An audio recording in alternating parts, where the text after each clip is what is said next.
The story begins with Prince Oscar and his attendant Lazar, as they head towards a witch's tower. Lazar tries to convince him to return to the castle, worrying that the witch might cast another curse on him. But Oscar doesn't seem worried, and reminds him that he hasn't found a solution to his problem even after 15 years. So his plan is to ask the Witch of the Azure Moon for help, and if that doesn't work, he plans to look for the witch responsible for his curse, the Witch of Silence. They arrive at the Azure Tower, and Lazar begs him to go back, since it's too risky, and it's been years since anyone reached the top of the tower. But Oscar thinks he'll be fine, so he continues inside. Lazar notes that the tower is just as the records described, and mentions that there will be challenges that await them, but Oscar reminds him that whoever reaches the top of the tower will have a wish granted by the witch. Oscar tells him to stay back, but Lazar decides to follow him, and they reach the first test, realizing they're surrounded by snakes.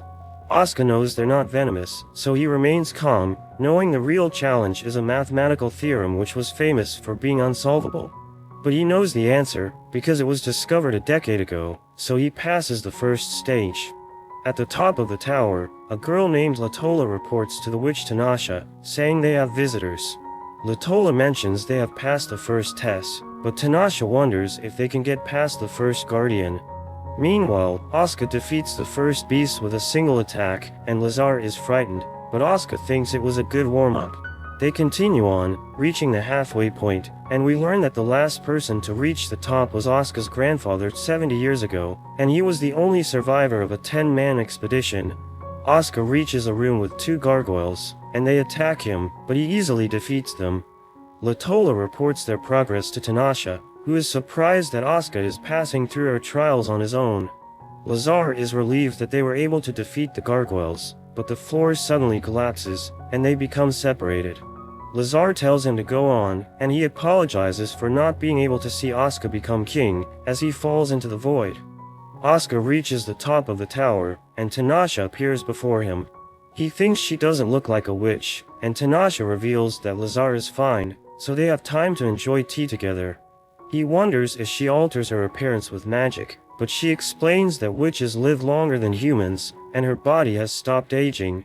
She congratulates him for being the first to reach the top on his own, and asks for his name. So he introduces himself as the Crown Prince, and she's surprised that he's the grandson of King Rikus. She notes how he looks like his grandfather, and explains that she lives in the tower with her familiar. She calls for Latola, who explains that she cast a spell on Lazar, so he's sleeping outside the tower. Oscar wonders what happened to the other people who tried to climb the tower, so Tinasha explains that when they fail, they're just sent away with their memories altered. But Latola reveals that she grants their wishes anyway, if they came with a noble wish, like curing an illness. Oscar wonders if she ever leaves the tower, but she mentions that she prefers to stay there, because she doesn't wish to interfere with the lives of others, or use her powers on a whim. Oscar wishes the Witch of Silence felt the same way, as he explains that when he was young, the witch cast a curse on him and his father, making them unable to have an heir. The curse causes their blood to destroy any womb it touches, so it means the end of their bloodline. He explains that his father never wanted to talk about it, but it seems to be related to his mother who died shortly before. He spent his childhood looking for a way to break the curse, but couldn't find any clues, so he decided to climb the tower. Tinasha mentions that there are no guarantees she can undo the curse, and explains that magic works according to a set of rules. But curses are different, because they're created when words are filled with magical power, and they don't follow the same rules as magic. The power varies depending on who cast it, but at the same time, curses aren't as powerful, and can only act indirectly. But Oscar thinks the curse on him is powerful, and she agrees, but reveals that what he has is more similar to a blessing, and she reveals the magic written on him. She explains that blessings are cast in the same way as curses, but the source of their power is different. They amplify the energy already present, so it tends to be more powerful, and his curse actually protects his child with a powerful force, but no ordinary woman can withstand it. She reveals that she can't break it, and the only solution is for him to find a woman that can withstand the power protecting the child. She decides to help him look for one, but he wonders what to do if the woman is already married, or at the wrong age. So she mentions that if she's married, he can't do anything, but if the woman is too old, she could help with magic, and if the woman is too young, he can just wait for her to grow up. But he has another idea, thinking she would be able to withstand the power, so he asks for her to be his wife. But she refuses, saying he has no riz, and thinking the royal council wouldn't allow a witch into the royal family. But he still insists, so she threatens to erase his memories, but he grabs his sword, and she recognizes it as a legendary weapon, which has full magical resistance, so she's powerless against it. She backs down, and decides to keep talking, so he mentions how she lived at their castle 70 years ago. She reveals that she lived there for a year teaching magic and cultivating flowers, so Asuka decides to change his request, and asks her to live with him for a year. Since she has no other choice, she agrees to leave the tower and become his protector. We see Lazar sleeping outside, and Asuka wakes him up, introducing Tinasha as the witch's apprentice to avoid suspicion. Asuka explains that she'll stay in the castle with him to try to eliminate the curse, and she uses her magic to create light for the horses. But he tells her that her magic won't be necessary, saying she just needs to be by his side. They arrive at the Farsa castle, where Tinasha casts a spell that protects Asuka from all external attacks. She explains that no human can break it while she lives, but he's still vulnerable to poison and psychological attacks.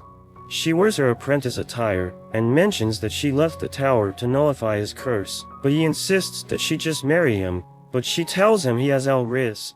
Tinasha talks to Lazar, and wonders if there are other members of the royal lineage. So he explains that 15 years ago, there was a series of baby disappearances throughout the kingdom, and all of Asuka's cousins vanished, so there are no younger members of the royal family. We see two magicians lighting the chandeliers in the hallway, but a girl named Sylvia struggles with the spell, and a chandelier is about to fall on her. But Tinasha saves her, and a mage named Khan wonders how she did it without reciting the spell. She watches the generals Owls and Merdina as they fight, and she thinks Owls is a capable fighter, but Lazar knows that Asuka is better than him. She wishes to practice sword fighting with them, so she fights Owls, and he realizes that she's too good for an apprentice. Merdina is suspicious of her, but Owls thinks she's just jealous, so she pinches him. Latolat suddenly appears, and she informs Tinasha of a problem. She goes to visit Asuka, and he wonders why she changed her clothes, so she explains that she'll be away for 3 days. So he tries to stop her, but she explains that she can go wherever she wants. He asks where she's going, and she notices that he's concerned, so she explains that she needs to go to the magic lake, where a beast was sealed 70 years ago. She reveals that there are signs of great magical power, so she wants to find out who's responsible for it. Asuka doesn't want to let her go alone, so he decides to accompany her, saying the lake is under his territories, and the council won't let her pass alone. He suggests gathering a group of soldiers, but she thinks that would hinder her, and reminds him that she only needs to protect him. But Asuka knows this, and wants to go anyway, so she mentions that he has 1 hour to get ready. At the lake, two mysterious people are certain that the witch will come, knowing she's looking for someone. Asuka gathers the team, and Sylvia is excited to see a dragon on Tinasha's shoulders, and she explains that she uses it as a ride when traveling alone. Asuka decides to put Tinasha in charge, telling his men to follow her orders, but she questions his decision, thinking he's a strange guy. She suddenly remembers the past, and realizes that there's no one left from the time she visited the kingdom. She notes that everything she knows is leaving her behind, so she decided to stay in the tower. They enter the portal, and appear in the lands near the lake. They move forward, and Tinasha explains that 70 years ago, the neighboring nation invaded Farsa. The kingdom managed to push them back with its army, but the enemy used an enormous magical beast, which broke free, and devastated anyone in its path. In the end, she managed to seal it, but its aura contaminated the land, turning it into a lifeless place. She suddenly senses the presence of a mage, and he seems to know her, recognizing her as the Witch of the Azure Moon. She recalls that he was young the last time they met, but he explains that he has grown stronger, saying he's going to avenge his master, who was killed by Tinasha. He uses magic to attack them from behind, and Asuka manages to defend himself, but the others are hit, so he uses his own body to protect them with Tinasha's barrier. Tinasha attacks the mage, but he suddenly disappears, and Sylvia heals the wounded. Tinasha also helps, but they're afraid of her, because they know she's a witch. She thinks it's expected, so she changes the subject, and explains that the magicians will try to break the seal as soon as possible, because they've just been discovered. So she decides to go ahead, but Asuka stops her, saying he won't let her carry everything alone. But she reminds him that their contract is only for 1 year, so he should use her to solve his problems. She explains that this is nothing for her, and she promises to return to him, assuring him that she won't die. She mounts her dragon, and Asuka takes the opportunity to propose to her, but she rejects him once again, and flies away. Meanwhile, the Elder orders everyone to break the seal, but she appears behind him, killing everyone in an instant. She realizes that the beast could cause problems, so she breaks the seal to illuminate it. The battle begins, and the beast attacks Tinasha, so she counters with a spell, but his mane protects him. She uses bombs to attack, but the beast keeps regenerating, so she uses a great spell to chain the beast to the ground. She prepares a powerful attack, and the beast manages to injure her in the middle of the enchantment. But she still manages to finish the spell, and it illuminates the beast in an instant. The dragon brings her back to the fortress with a large wound, and we see Asuka waiting for news.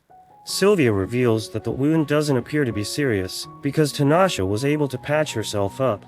He decides to visit her, and sees her covering herself with a sheet, so she becomes angry, telling him not to come in while she's changing.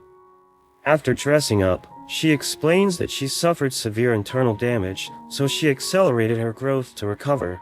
She assures him that she's fine, but her appearance won't change back, because she just paused her growth to maintain it. She tells him she was able to defeat the beast, so he thanks her for saving everyone. The next day, Tinasha receives news from her familiar, and she appears to be worried. Sylvia brings food for her, and sees her cutting her hair, but Sylvia thinks it's a terrible idea, so she decides to help Tinasha. Tinasha wonders if Sylvia isn't afraid of her, and Sylvia recalls the story about how 5 witches destroyed a whole country in a single night, but she thinks Tinasha isn't evil. She wonders if there's something a witch doesn't know, and she admits that she doesn't understand Asuka, but Sylvia tells her they seem to get along well. Everyone already knows she's a witch, so Asuka officially introduces Tinasha in front of his father, saying he'll make her his wife. But she denies it once more, and mentions that she only came to eliminate his curse, explaining that it presents many difficulties, and it will take time to decipher, but it's only a matter of time. Asuka mentions that she must take responsibility if she can't lift the curse, and she becomes angry, so they argue in front of the king, and he also thinks they get along well. The mysterious mages from before are happy that Tinasha ended up with a severe wound, which forced her to leave in a hurry, since they managed to get the beast's stone. But another magician suddenly appears, and it seems to be the one that Tinasha has been looking for. The magician mentions that he'll meet her at the right time, thinking she'll be happy to see him. But the man mentions that he despises her in all versions of the story, so the magician becomes confused. But the man refuses to explain, and mentions that they're just spectators helping to make necessary events unfold. The magician refuses to let them go, and he threatens to attack them, so the man uses his magic to teleport the girl. The magician attacks him, because he suspects that the man will interfere with his plans, so he eliminates the man with a single attack. The prince and Lazar investigate a forest where 9 villagers died, and their bodies were found dehydrated. Lazar finds a plant that looks like a pearl, but other plants suddenly appear, and they try to strangle him. Asuka saves him, realizing that they're responsible for the deaths of the villagers. But a plant suddenly launches poison at Lazar, causing him to faint, as Asuka notices a young woman watching them. Lazar wakes up in the woman's house, and Asuka explains that she gave him an antidote. She introduces herself as Lucrezia, saying she's the witch of the Forbidden Forest. She notices that Asuka has Tinasha's protection barrier on his body, and is surprised that he managed to reach the top of the tower alone. She wonders what he asked for, and he explains that he wants to make Tinasha his wife. Lucrezia is excited, but she mentions that it will be difficult, because Tinasha has been using spiritual magic for a long time. Lucrezia explains that it's necessary to remain pure for spiritual magic, or Tinasha will have a hard time using it. but Lucrezia admits that she's powerful, so she believes that it wouldn't be a big problem for her. Lucrezia offers an aphrodisiac to help him, but Oscar declines, so she decides to give him something more interesting and plants something in his mind. He wonders if she wants to fight, but Lazar remembers that she helped them and thinks it's better if they just leave. Later on, Tinasha feels something strange in Oscar, so she wonders if he is sleeping well, and he confirms that he is. But he seems to remember something, and he doesn't understand what it is. Tinasha doesn't believe Oscar, so she interrogates Lazar, who confirms that he sleeps early. Tinasha tells the others that Oscar might have a lover, and explains that his life energy is fluctuating, saying she smells perfume on him. But the others explain that they didn't notice anything, so she realizes what it must be, and shakes the castle in anger. She decides to confront him, revealing that she already knows he saw the Witch of the Forest. He thinks it's not a big deal, but she explains that he was lucky, as she noticed the spell that was placed on him in time, and reminds him that psychological attacks can still affect him. She explains that he was hit with a spell that disguises itself as a lover in his dreams, stealing his energy little by little, and this could lead to death within a week. She explains that he forgets everything when he wakes up, thinking Lucrezia is a degenerate, since she made Tinasha the only one to smell it. She needs to enter his dream to fix this, so he goes to sleep, and Tinasha uses her magic to invade his mind. Oscar sees Tinasha by the bed, and she hugs him, but he's controlled by the real Tinasha, so she makes him strangle her. She begs him to stop, but Tinasha forces him to kill her, and he suddenly wakes up, but he's upset that she made him kill her in his dreams. So she makes it clear that it wasn't her, and it was the quickest way to get rid of the spell. She also thinks he should be ready to do that if necessary, and he wonders why she's saying this, but she just tells him to rest. Tinasha goes to confront Lucrezia, and she demands an explanation, but Lucrezia mentions that this was her way of greeting her after a long time. Tinasha scolds her, but she wants to talk about Oscar, and thinks Tinasha was cruel forcing him to do that. She finds him a handsome man, and suggests taking him, but Tinasha thinks it would be a bad idea to involve a witch in the royal lineage. Lucrezia tries to apologize, so she returns the fluids she took from the prince, because this might help break the curse. She also reveals that he likes Tinasha, as the spell takes the form of the person the target most desires. Tinasha goes to see Oscar, and they share an intimate moment, as they apologize to each other. Oscar is training with owls, but he easily secures victory, so no one else wants to face him, but he sees Tinasha, and he asks her to fight. She refuses, as she mentions that she'll gain nothing from it, but he allows her to use magic, so she changes her mind. She wonders how strong he'll become, and thinks that maybe he could kill her, so she decides to accept the duel, and asks him to use his sword. He wields the only sword that blocks magic, and she attacks him with her spells, but it's just to create an opening to strike. Their match ends, and she heals him, as Mirdina remembers their fight. We learn that most magicians send swordsmen forward, and cast spells from behind, but Tinasha uses the sword to cover her attacks. Mirdina thinks she was actually testing the prince during the duel, and remembers how happy she was that he could avoid her magic. Oscar wonders if she went easy on him, but she explains that complicated spells require chance and concentration. He wonders if she wants to die, but she explains that she still wants to do many things, like lifting his curse. He thinks this is simple, saying she just has to be his wife, but she rejects him once more. Hours later, Oscar is notified of the arrival of an emissary from a small northern nation, and they want an audience with Tinasha. He wonders how they know about her stay at the palace, and his father leaves the decision in his hands. He decides to confront the emissary, but the man explains that he only wants a brief audience with the witch. Oscar says she isn't in the palace, but the man insists, and mentions the name 80, which is Tinasha's real name. In Oscar's office, we see a new servant who arrived on the recommendation of General Eddard, and she introduces herself as Marilise.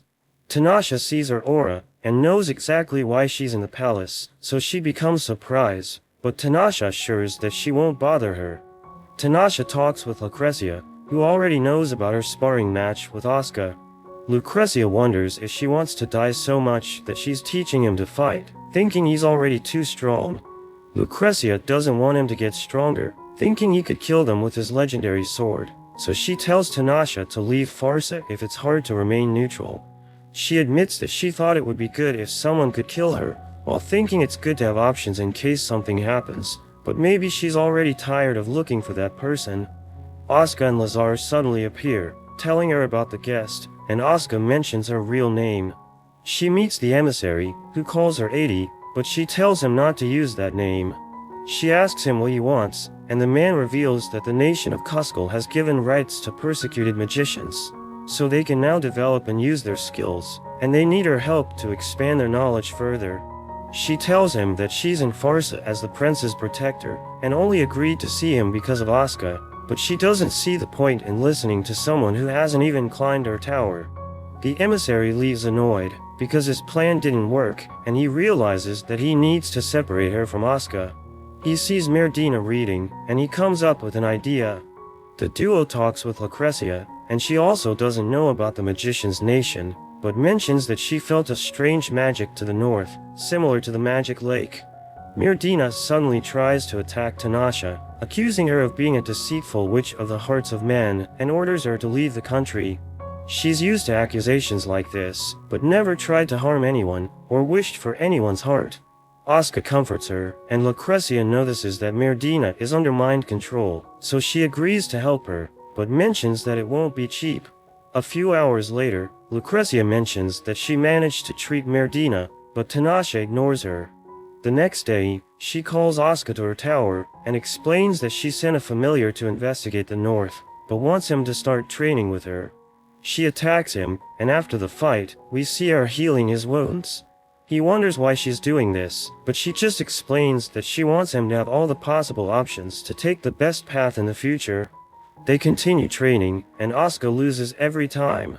He fights against two enemies at the same time, as she uses her invisible vine, and he ends up getting caught, so he loses the battle.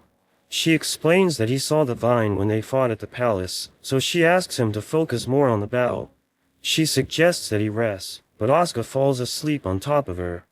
Asuka wakes up in her tower, and Tinasha offers him tea, but he doesn't like it, saying it's too sweet, but she makes him drink it to help him recover. He discovers that he has magical power, and just can't use it, because he carries the legendary sword, but he's still able to see it.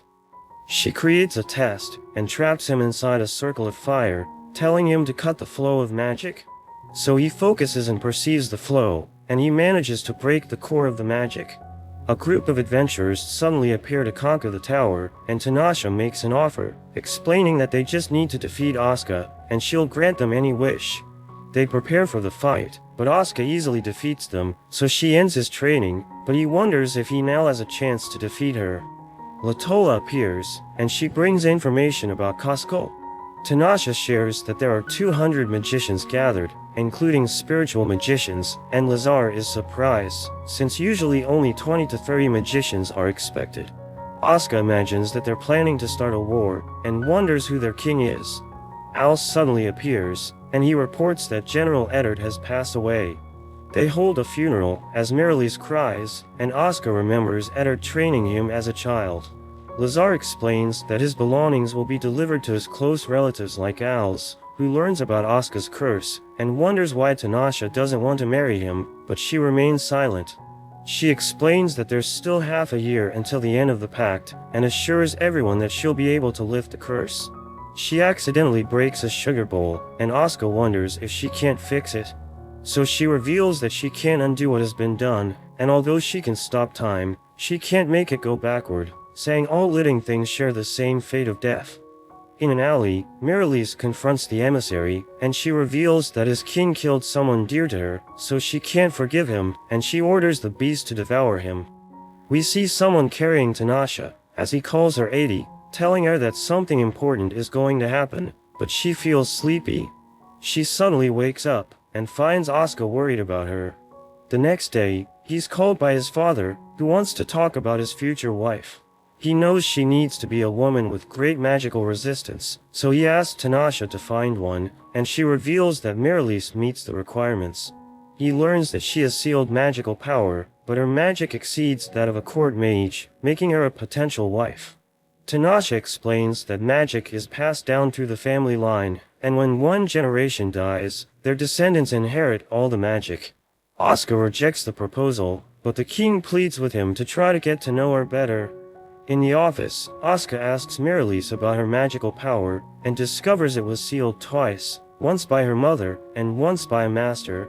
He's also worried because Tinasha hasn't appeared at the palace for a week, wondering where she's been. Meanwhile, Tinasha talks with Lucrezia in her tower, and she explains Miralise's situation. She thinks it's good that the prince has other options for marriage, but Lucrezia doesn't believe she's serious.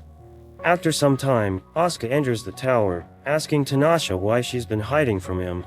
So she explains that she was busy trying to break the blessing placed on him, thinking it looks beautiful, and it helped her realize that love and hatred are two sides of the same coin. She explains that she finds this scary, but he just tells her to prepare dinner for him when she has free time. We see Tinasha having tea with her dragon in the palace, and Owls arrives looking for her. He explains that he was reviewing Eddard's possessions, but he found nothing that explained his connection with Miralise, seeing her as a mystery. Tinasha mentions that when she arrived at the castle, she searched the entire country for a woman suitable to be Asuka's wife, but the only options were witches. He suggests that her grandmother was alive, and she inherited her magic later on. But Tinasha reveals that she didn't ignore age, and only witches have as much magic as her, so Owls thinks she's hiding something. Tinasha wonders if she's after the royal family, or if she wants to get rid of her, but Miralise suddenly appears. Owls has an idea, and she notices them kissing, but it's fake, and Tinasha notes that if her goal is the royal family, she won't do anything, but if she wants to get rid of her, she'll try to attack him. But the prince sees this, so he becomes angry, and believes they're having an affair. He calls her to his room, and she wonders if something happened, but he puts a bracelet on her, which prevents her from using magic. He explains that he tried to wait for her patiently, but everyone has their limits, and he didn't bring her to the castle to hand her over to another man. He lifts her up, and she remembers her nightmare, as he takes her to bed, but she loses control, and the room starts to break. He brings her back to her senses, and he apologizes for his actions, explaining that he just wanted to scare her, but promises it won't happen again. She finds out that Asuka beat Elves in training, and he asks her not to keep secrets from him. She explains what happened, and he agrees that Miralise is suspicious. Tinasha suggests that she's being used by someone else, but didn't want to tell him, because she thought Miralise is one of his wife options, so he scolds her. Asuka decides to summon everyone, and he makes it clear that Tinasha isn't by his side because she's his only option, but she's there because he truly likes her. So it's useless for other women to try to win him over, as she's the only one he loves, and he would always choose her. Tinasha is speechless, and he turns to Miralise, saying he doesn't intend to marry her, so they'll remove her from the job, so that they can investigate her background. Tinasha feels that the castle's barrier has been broken, but she can't use her magic because of the bracelet. Miralise lets her disguise fall, and she's revealed to be the mage from before, who used the beast's stone to bring it back to life. She damages Tinasha's eye, so Asuka removes the bracelet, and she heals her eye, but asks him to leave, explaining that her blood weakens his magic barrier. The others protect the king, and Tinasha confronts her, but she still can't see with her eye. The beast appears, but Asuka doesn't intend to let her fight alone, saying he wants to show her the results of their training. The beast attacks him, but he blocks, and Tinasha attacks Miralise. She charges in, but the wolf stops her, so Asuka throws it away, and declares that he'll keep it busy. She asks him to buy time, and decides to retreat and use her enchantments. The prince manages to avoid the attacks, and he also kills the beast. Miralise prepares to attack, but Tinasha finishes her enchantment as she uses a powerful magic, which covers the area in darkness, but she lets Miralise escape on purpose. She becomes desperate and grabs a small box, but she can't open it, and Tinasha suddenly corners her. Miralise reveals that in the future, she'll meet the delusion she's been looking for, telling her she will suffer. Miralise prepares to escape, but she ends up getting captured, and a red orb comes out of the box. She looks at the orb, and regrets not having more power, as her soul suddenly gets consumed. Tinasha wonders if she was talking about Lanik, when Asuka appears, wondering if she's dead, so Tinasha explains that her soul is gone. The next day, she wakes up next to Asuka, and asks him about the object that Merlis tried to steal. But he explains that it's not originally from the palace, saying it's something his mother brought, so they don't exactly know what it is. He gets a headache, so she becomes worried, but he takes the opportunity to ask her to marry him, and she thinks he should give up, but he assures her that he can wait. She's embarrassed, but promises to give him enough options to forget about her, and she doesn't want the darkness of her past to end up trapping him. She says she's sleepy, and Oscar proposes that they sleep together, so she scolds him again. We meet Lanik, the king of Kuskal, as he destroys a village. He's reminded of the era he was born, and he mentions that the next step is to eliminate the 4 great nations. Tinasha finally finishes her spell, and her familiar tells her what Lanik is doing, as she wonders why he's doing this after 400 years. She goes to Oscar's room while he's sleeping, thinking emotions and power cause destruction. So she prefers to keep her distance from love, and she casts a spell, which causes light to cover his body. In the morning, Oscar wakes up surprised, realizing that his body is covered in marks. But Tinasha explains that she cast a curse on him, to nullify the blessing of the witch's silence. She mentions that she finally broke his blessing, and the red marks are her blood used as a callus, so he thanks her before she leaves. Moments later, we see that Tinasha is annoyed, because she doesn't want to go to the king's birthday ball. Lazar mentions that the prince from one of the 4 nations won't be able to attend, because of the attack by Kuskal, and his sister will come to the ceremony in his place. He explains that Kuskal's wizards set fire to a city near the border, so they wonder if it was in revenge for the persecution of wizards. Tinasha is worried about something, and asks to talk on the balcony, where she offers him her dragon narc. Oscar doesn't understand why she's doing this, but decides to accept, so she transfers her dragon, and they suddenly kiss. They head to the party, and Oscar promises to keep her identity as a witch a secret. They congratulate the king on his 53rd birthday, and he later calls Tinasha to talk, as Cecilia, the princess of Tyre, introduces herself to Oscar. He asks her about the attack by Kuskal, but she tells him there's nothing to worry about, and suggests talking about the matter in private. The king thanks Tinasha for lifting the curse, but she mentions that she was just fulfilling the pact she made with Oscar, and is happy that he can marry whoever he wants now. They see Oscar with Cecilia, so the king laughs, and suggests that Tinasha marry his son, but she becomes angry at him. She goes outside, and sees something that surprises her, mentioning Lanik. Oscar and Cecilia are alone, and she starts talking about her dress, but he doesn't appear to be interested in her. Tinasha suddenly appears, and she asks Cecilia to leave, because she has an important matter to discuss with Oscar. Cecilia is upset, asking him who she is, but he can't reveal her identity, so he introduces her as a mage. Cecilia tries to humiliate her for being a simple mage, but Tinasha threatens her, so she finally leaves. Tinasha is left alone with Oscar, and uses her blood to enchant him, as she mentions that she should have died 400 years ago, and she asks him not to fall in love with a dead person like her. She begins to leave, asking him to remember that the future of Farsa depends on him, and he tries to stop her, but becomes paralyzed. Lanik arrives, saying he's there to take her, and she's happy that he's alive, so she hugs him. He mentions that he founded Kuskal for her, and wants her to finally become his queen. He notices Oscar's presence, but she introduces him as a man who made a pact with her. Lanik thinks he's dangerous since he wields the legendary sword Akasha, so he wants to eliminate him, but she stops him, saying Oscar isn't a threat to them, because he's too weak. He becomes confused, and she explains that she already broke his curse, so now she must leave.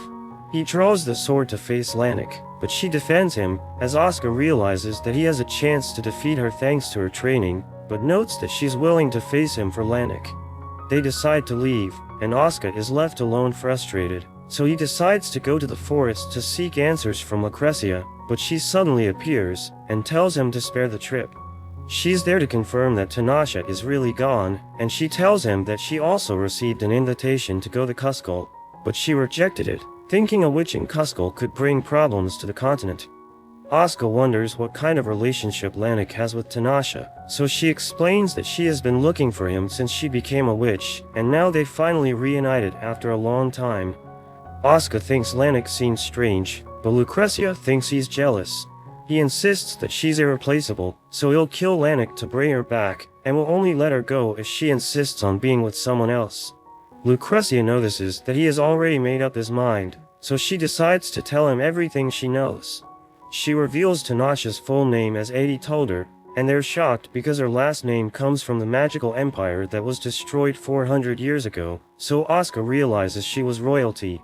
Lucrezia explains that the kingdom chose its kings by power, so when Tinasha was born, she was separated from her parents to be raised in the palace as a candidate for queen. The candidates for king and queen would marry each other, and the other candidate was the king's only son Lanik. But Tinasha was much more powerful than him, so everyone thought she would be the one in command, and he would be her companion. He always treated her like a sister, but the court was divided between their supporters.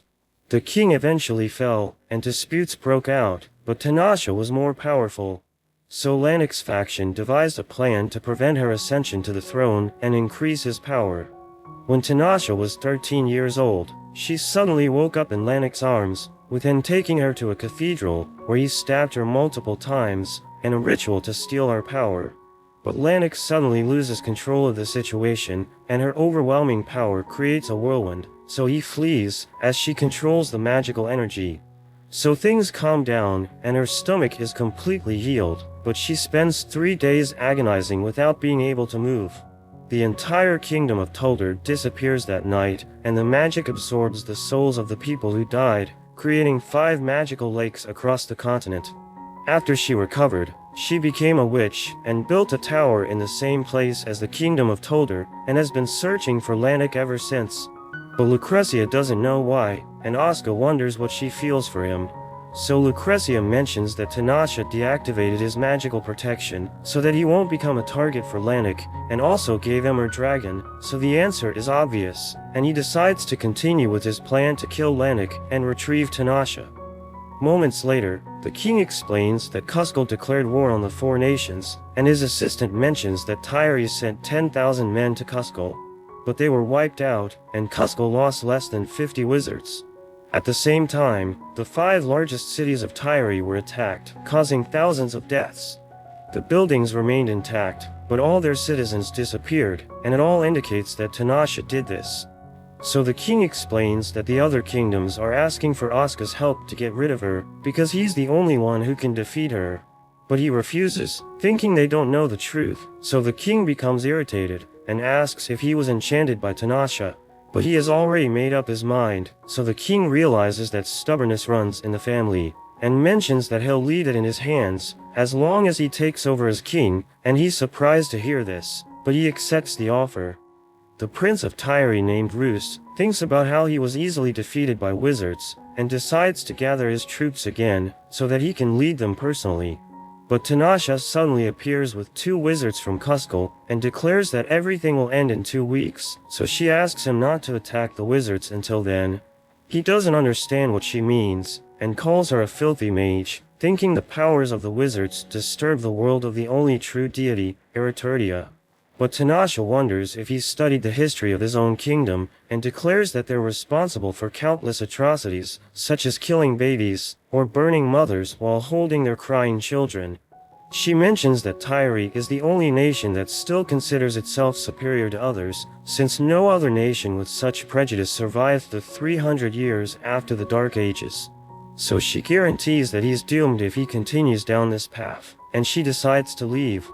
Lanik notices that the 4 great nations have joined forces, but doesn't think it will be a problem. He reveals that his plan is to create a new map, and with Tinasha's help, they'll use a spell capable of covering the entire continent. He admits that it's complex, but if they have enough power, it will only be a matter of time. He praises Tinasha's strength, and he suddenly feels something, but assures her that he's fine. Later on, she comments that the reason all the witches on the continent are women is that men's bodies aren't as stable with magic, so they're unable to retain mana for long, and she explains that Lanik is suffering because of this. But she mentions that it's still possible to perform the spell with her help, and if it works, the continent will change drastically. Asuka goes to Tyre, but complains about waiting to attack Kuzco for 6 days. He discovers that residents of the 4 great nations continue to disappear, and even Farsa was attacked. He wants to stop wasting time, but Cecilia suddenly visits him, and she starts flirting with him. But she reveals that she knows the woman who accompanied him, calling her the Moon Witch, and Cecilia explains that she saw her again. He thinks it isn't possible, and she mentions that the witch visits her brother every night, so he demands that she take him to the prince's room. Asuka confronts Roost, and Tinasha suddenly appears. She's surprised to see him, and he asks her to return to him, but the other wizards take her back, since he's the bearer of Akasha. The next day, Asuka gathers the soldiers for the attack, and wonders why Roost was delaying the attack for 2 weeks. Lucrezia appears after checking the villages, and reveals that the people didn't disappear, saying Tinasha placed barriers to hide them, so they're still alive. He's glad to hear this, but the leaders of the other nations find it hard to believe. The chief of the Kuzco wizards appears out of nowhere, and he wants to show them how Lanik will dominate the entire continent. He casts a spell on them, taking them to the ruins of the cathedral where Tinasha was stabbed. They're surrounded by the enemy, but Lanik has a proposal to make. He explains that the continent is infested with discrimination and conflicts, saying they can put an end to it, and warns that those who don't submit will receive divine punishment. He reveals that he'll have the necessary power with the help of his wife, as Tinasha appears. He holds her by the shoulder, as he starts a ritual, and orders the first lake to be born. We learn that the 5 magical lakes were formed from the energy of nature, along with the countless human souls from the explosion of power when Tinasha became a witch. Lanik's plan is to reconnect them through a composite spell, allowing him to monitor the entire continent and even control the weather at will. He connects each lake by name and forms his spell, but Tinasha expels him, and she takes control. He asks her what she's doing, so she confesses that it took a long time to find him, and almost cried with joy upon seeing him. But she explains that she was just using him, saying she needed him because he was the one who invoked the magical lakes, so only he knew their true names. She declares that the people he killed 400 years ago will be freed from the lake, and he orders her to be eliminated. But her assistants protect her, and Asuka also helps, so she tells him to buy time for her, saying she needs 10 minutes. The Kuzco wizards summon demons, and they break the soldiers' barriers, as the two forces clash. Tinasha begins to cast a double enchantment, and the others can't believe what they're seeing, because it's the same summoning spell from the first ruler of Tuldar. Everyone thought it was a myth, since controlling several high-level demons should be impossible. Asuka faces the chief of the wizards, who looks down on him, thinking he's no match for him, but Asuka eliminates him in an instant. Tinasha summons all 12 spirits, ordering them to end the enemies, but to ignore those who no longer wish to fight, and the battle quickly comes to an end. Lanik curses her while escaping, but he's intercepted by Asuka. He thinks his plan failed because Tinasha is too strong, and Asuka mentions that she believed in him until he betrayed her. But Lanik starts laughing, thinking she's just a tool, so he felt nothing at the time, and Asuka decides to eliminate him. Tinasha finishes the spell, and the souls trapped in the lake are freed, but the leaders of the other nations ask Asuka to eliminate her. The wizards are ready to defend her, but she accepts her fate, and he draws his sword, but she suddenly collapses. Tinasha wakes up, and she sees Asuka, who mentions that she has been sleeping for a week. She wonders why she's still alive, so he reveals that she's officially his fiancée, explaining that it was the only way to get her out of that situation alive. She complains that he didn't consult her, but he reminds her that she needs to stay another 6 months in the castle, so he'll strive to be her husband. He reveals that Roos decided not to attack Kuzco and will declare it as an autonomous state, so it looks like her lecturing worked. After some time, the group enters the treasury, and Tinasha explains that she'll take the most dangerous things to her tower, and the others to the palace. She finds a sphere inside a box, and feels something familiar about it, so she decides to take it to her tower. She and Asuka go to see the border of Farsa, but the officer mentions that everything is peaceful for now, because the neighboring nations haven't made any suspicious moves. Tinasha notices a group of children playing, so the officer explains that there was an attack on a village a year ago. But when they arrived, almost the entire village had been massacred by bandits, and they decided to rescue the survivors. The bandits are known as the Idos, nomads who specialize in quick attacks, and loot what they can. He explains that the blonde woman is Elise, the widow of the village chief, who died protecting her, and she hasn't smiled after her husband's death. We see Elise talking about a story from her village, as she explains that a long time ago, there was a beautiful young woman with many suitors, but she didn't accept any of them as her husband. But one day, a group of bandits attacked the village, setting houses on fire and killing the inhabitants. But at that moment, a swordsman appears and drives away the bandits, preventing them from kidnapping the woman. She gets so moved that she asks him to marry her, but he refuses, and he disappears without a trace. The children are enchanted by the story and decide to play with swords. But Tinasha is interested in the story, and Elise confesses that it's based on a true tale from her village. She reveals that the swordsman said he was the son of the girl he saved, so Tinasha wonders if he came from the future. Elise confirms this, saying he was the son of the woman and the bandit who tried to kidnap her, so he traveled to the past to save his mother. He knew he wouldn't be born by changing the past, but he did it anyway to save his mother, and Elise wonders what she would do, but Tinasha sees no sense in changing the past. Later on, Asuka comments that they were only given one room for the two of them, and we see that Tinasha transformed herself into a cat, so that she doesn't have to worry about watching him all night. In the middle of the night, a woman sees someone being illuminated by a man with glowing eyes. Tinasha wakes up and explains that she's synchronized with someone's dream by accident. She thinks there's someone emitting a dream with heightened emotions, thinking it could be someone with magical power who hasn't learned to control it. He asks about the dream, so she mentions that the person dreamed of someone they hated and could never forgive. The next day, they continue visiting the borders, and Tinasha is still transformed as a cat, but they're suddenly ambushed by the Itos.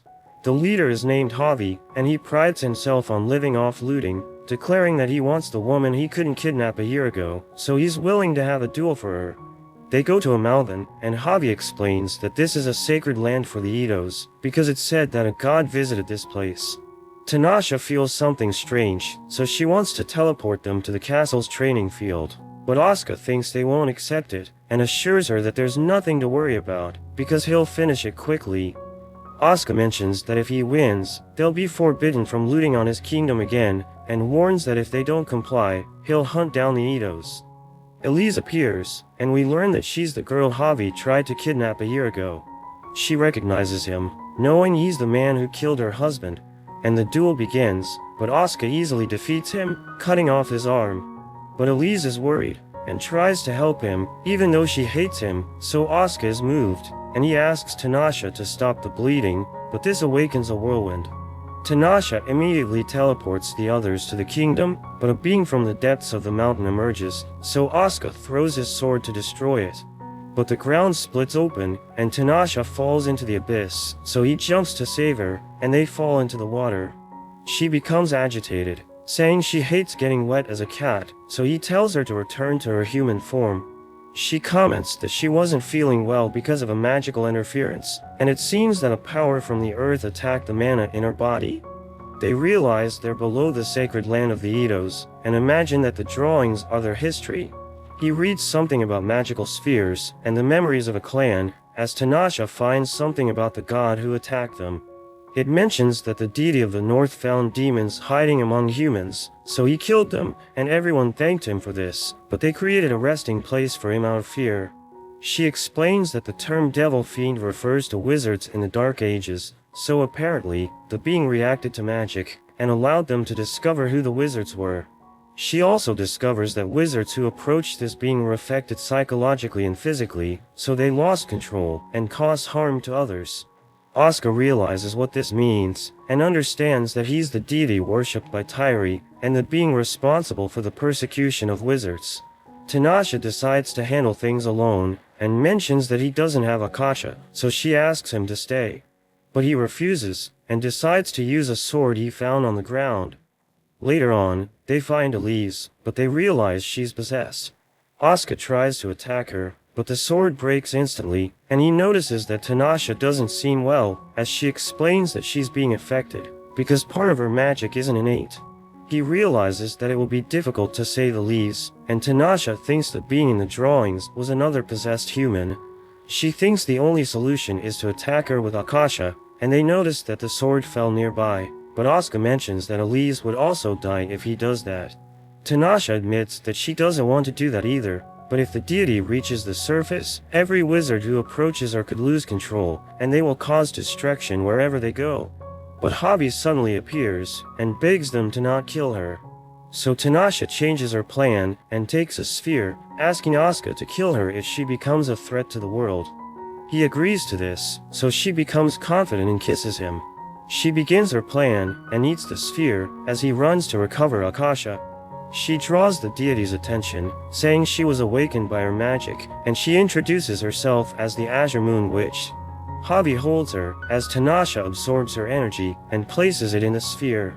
She thinks she doesn't have much time, explaining that the only solution is to attack her directly in the abdomen, and destroy the sphere. Asuka complains about her plan, but she trusts that he'll cause the least damage, so he decides to stab her.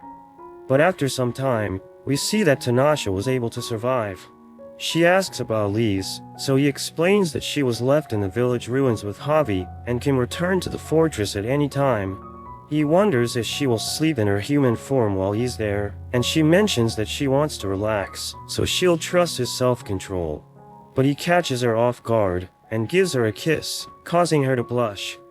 The next day, Tinasha talks to Lucrezia, who mentions that she's too reckless, and can't believe that she thinks being stabbed by Akasha is no big deal. She assures her that she's fine, and it was necessary to make Uraturia disappear, so she just trusted Asuka. Lucrezia thinks it isn't that simple, and she wonders what Tinasha will do now that the contract is about to end, but she seems surprised as she remembers. We see two nobles talking about the new year next month. One of them comments that Asuka should find a queen to start the year without worries, and the other thinks the best path would be Tinasha. But a civil servant named Norman disagrees with them, reminding them that she's a witch. They mention that she's the queen of Tolder, but he reminds them that the country no longer exists, and he'd never accept a witch as queen. Tinasha hears him, and Pamira, the mage of Kuskal, becomes furious. But Norman repeats what he said, explaining that as long as Asuka is obsessed with her, the kingdom won't have a queen, and since her contract is about to end, she should resolve this before leaving. But she isn't angry with him, and suggests erasing Asuka's memory, but Norman just tells her to fix it. Pamira is furious, but Tinasha reminds her that witches are like calamities, so it's only natural for people to hate them. They go to watch the sunset, and Pamira questions Tinasha about erasing Asuka's memory. She explains that she'll do it if necessary, so Pamira tries to stop her, saying Asuka will forget everything. But she'll be happy as long as she remembers him, and just wants him to live a happy life. She thinks he's a strong person, thinking he's stronger than her, so she wonders why she's still alive. Pamira scolds her, thinking that if she wants to die, she should live and die as a human, so Tinasha hugs her, as Pamira asks her to find her own happiness. She visits Asuka's room, and gives him a sphere filled with stars for him to enjoy.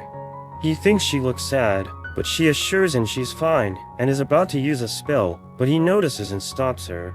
She explains it was just a test, thinking he got stronger, and she admits she's worried about the future. Asuka suggests marrying him, and she rejects him again, but he insists, asking her to stop being a witch to grow old with him. She thinks he has strange taste in women, but he tells her not to speak like that about someone important to him. He suddenly kisses her, and mentions that she wouldn't let him get close if she didn't like him, so she admits she considers him special.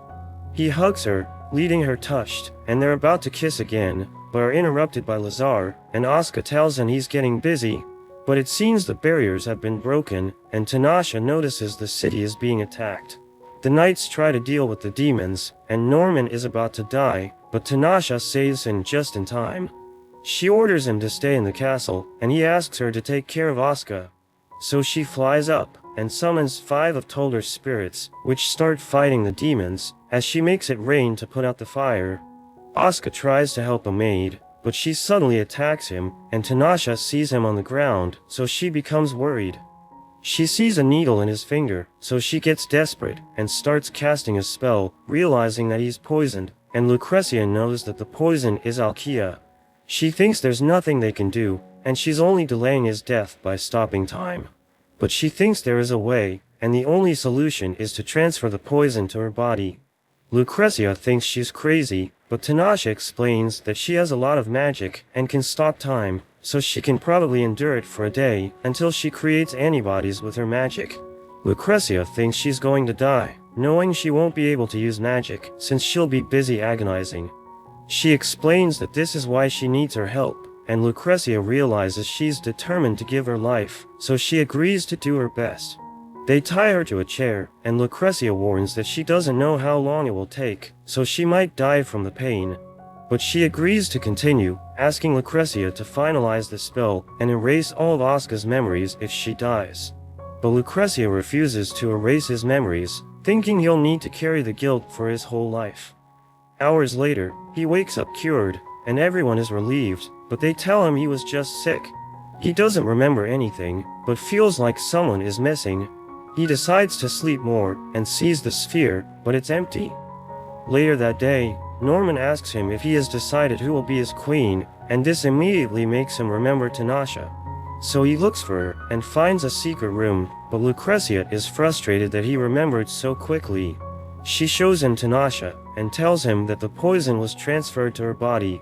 Lucrezia thinks it's a miracle she didn't die, and mentions that she had been reciting spells for hours, as she was suffering from pain, but she never gave up. He sees her wounds, and remembers that it's all his fault.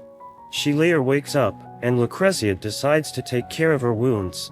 She goes to see Oscar, and he asks her to take off her clothes, so he can see if she's fully healed, but she refuses, and wonders what he's thinking. But he asks what she thinks about him, so she mentions that he's her contractor, and is somehow important to her. But he starts laughing, and asks her to think more about things. Tinasha explains that she was confused by his laughter, but they mention that she's the only one who didn't notice. So they help her, asking her if she'd risk so much for another contractor, and she realizes that she wouldn't, so they explain that she cares about Oscar because she likes him. She's shocked to hear this, but everyone thinks she really is in love, so she goes into denial, and thinks her only option is to kill him. She goes to his room, admitting that she doesn't understand what she feels, so she asks if she's in love with him. He wonders why it took her so long to realize, so he tells her to come closer, and they share a moment, as she starts crying without knowing why, but she's happy to have met him. But that's where this video